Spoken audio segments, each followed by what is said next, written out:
चौथा चित्रकूट जलप्रपात। चित्रकूट जलप्रपात बस्तर की जीवनदायिनी नदी इंद्रावती पर बस्तर जिले में स्थित है। यहाँ पूरे देश का सबसे चौड़ा जलप्रपात है जो संभावित ही सबसे बड़ा आकर्षण है। यहाँ एडवेंचर ट्रिप, ट्रैकिंग, पिकनिक आदि के लिए पसंदीदा स्थल है। इतना ही नहीं, खुले मौसम में यहाँ इंद्रधनुष को भी अपने प्राकृतिक स्वरूप में देखा जा सकता है। छत्तीसगढ़ सरकार ने भी पर्यटन विकास के लिए इस क्षेत्र में कई महत्वपूर्ण कदम उठाए हैं जो पर्यटकों के लिए निश्चित ही सुविधापूर्वक एवं लाभकारी सिद्ध हो।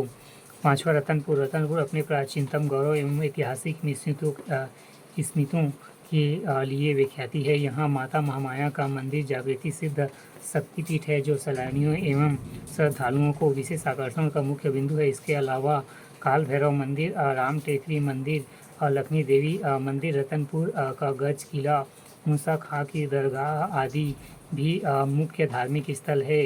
ऐसा कहना अतियोक्तिपूर्ण नहीं होगा कि छत्तीसगढ़ मंदिरों एवं प्राकृतिक सौंदर्य का अनूठा खजाना है जो पर्यटन हेतु उपयोग तो है ही, बल्कि उससे भी बढ़कर छत्तीसगढ़ की विलक्षणता उसे राष्ट्रीय एवं अंतर्राष्ट्रीय स्तर पर प्रथम श्रेणी में ला खड़ा करती है।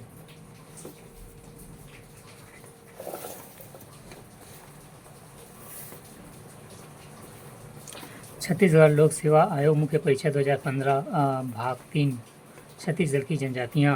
प्रश्न 1, लिंगो जात्रा पिछले वर्ष किस स्तर पर मनाया गया था? लिंगो जात्रा का संक्षिप्त परिचय लिखिए।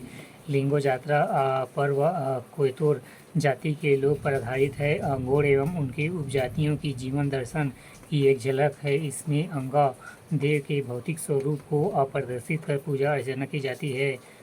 समसामयिक के आंकड़े अप्राप्त है। प्रश्न 2, मौर्य जनजाति द्वारा बजाए जाने वाले 10 प्रमुख वाद्य यंत्रों के नाम लिखिए।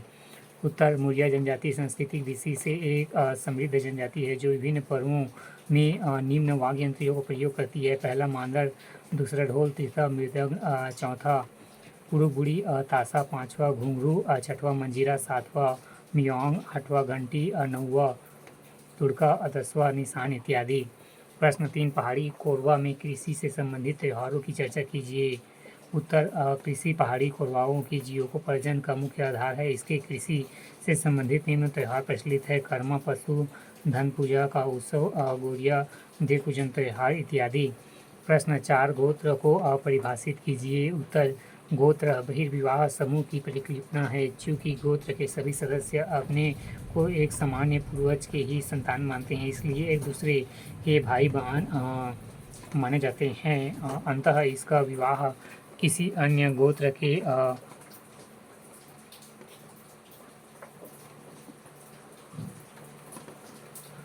बहिर्विवाह समूह से किया जाता है। ये समूह अलग अलग नाम से जाने जाते हैं। प्रचलित रूप में इन्हें गोत्र कहा जाता है।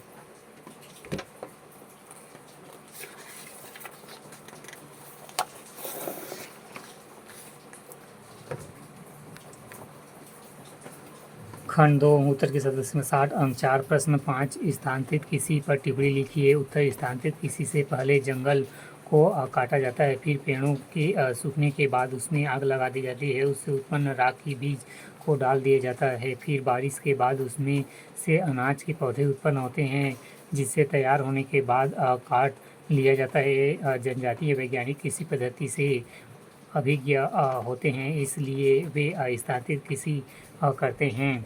भारत में इसे झूम कृषि के नाम से जानते हैं, किंतु छत्तीसगढ़ में अलग अलग जनजातियों द्वारा स्थानांतरित कृषि को अलग अलग नामों से जाना जाता है, जैसे कि बैगा, बेवार, कमार, दहिया, अबूझमार, पेंदा, कोरवा, देवारी, भतरा, दहिदा, गोड़, धरिया इत्यादि। प्रश्न 6, धूमकुरिया किस जनजाति से संबंधित है? एक संक्षिप्त टिप्पणी लिखिए। उत्तर, उराव जनजाति के युवा गृह में धूमकुरिया कहा जाता है।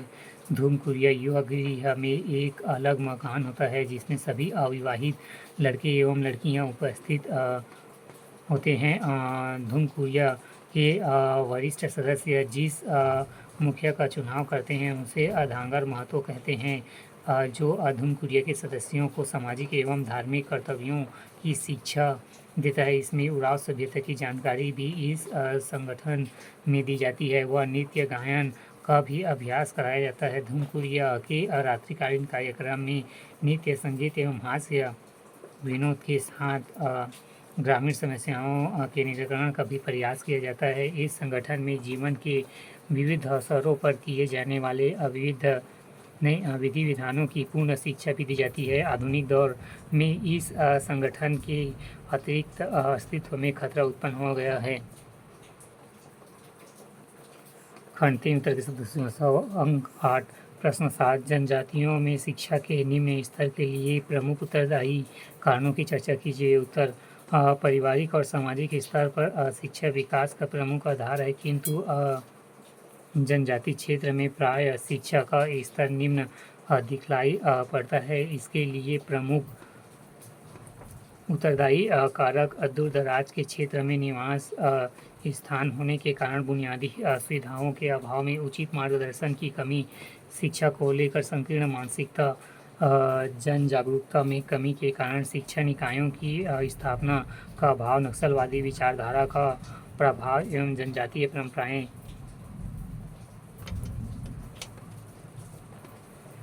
जनजातियों की मुख्य धारा के समाज से जुड़ने की अनिच्छा इत्यादि।